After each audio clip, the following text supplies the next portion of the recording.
life. We can conceive of no spectacle better calculated to lead the mind to serious reflections than that of an aged person who has misspent a long life, and who, when standing near the end of life's journey, looks down the long vista of his years, only to recall opportunities unimproved.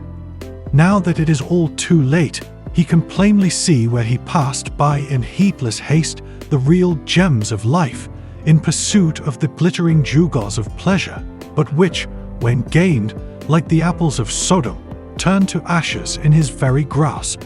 What a different course would he pursue would time but turn backwards in his flight, and he be allowed to commence anew to weave the tangled web of life. But this is not vouchsafed him.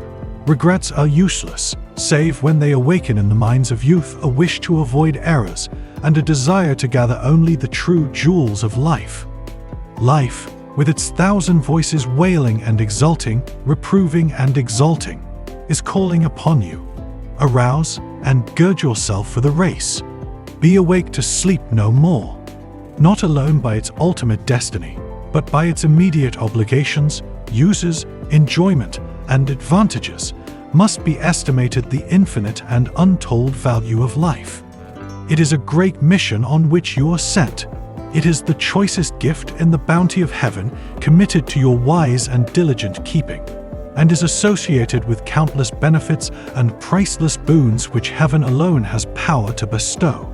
But alas, its possibilities for woe are equal to those of weal. It is a crowning triumph or a disastrous defeat, garlands or chains, a prison or a prize. We need the eloquence of Ulysses to plead in our behalf, the arrows of Hercules to do battle on our side. It is of the utmost importance to you to make the journey of life a successful one. To do so, you must begin with right ideas. If you are mistaken in your present estimates, it is best to be undeceived at the first, even though it cast a shadow on your brow. It is true that life is not mean, but it is grand. It is also a real and earnest thing. It has homely details, painful passages, and a crown of care for every brow. We seek to inspire you with a wish and a will to meet it with a brave spirit. We seek to point you to its nobler meanings and its higher results. The tinsel with which your imagination has invested, it will all fall off of itself so soon as you have fairly entered on its experience.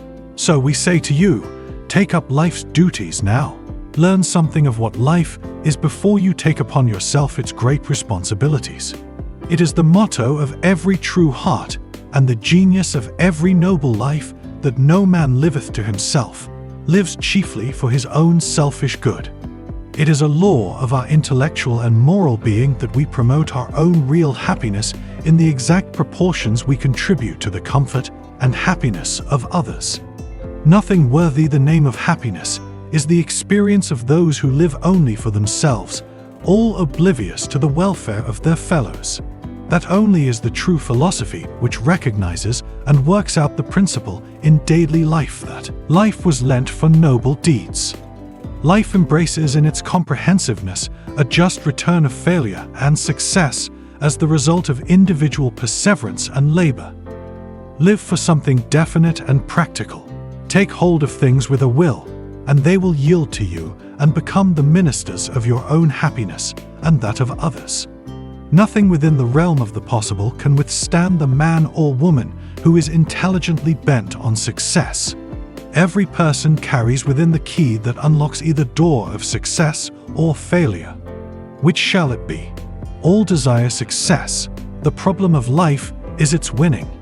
Life often presents us with a choice of evils instead of good. And if anyone would get through life honorably and peacefully, he must learn to bear as well as forbear, to hold the temper in subjection to the judgment, and to practice self-denial in small as well as great things. Human life is a watchtower. It is the clear purpose of God that everyone, the young especially, should take their stand on this tower to look, listen, learn, wherever they go and wherever they tarry. Life is short, and yet for you it may be long enough to lose your character, your constitution, or your estate, or, on the other hand, By diligence you can accomplish much within its limits. Life is often but a bitter struggle from first to last, with many who wear smiling faces and are ever ready with a cheerful word, when there is scarcely a shred left of the hopes and opportunities which for years promised happiness and content. But it is human still to strive and yearn and grope for some unknown good that shall send all unrest and troubles to the winds and settle down over one's life with a halo of peace and satisfaction. The rainbow of hope is always visible in the future. Life is like a winding lane, on either side bright flowers and tempting fruits which we scarcely pause to admire or taste.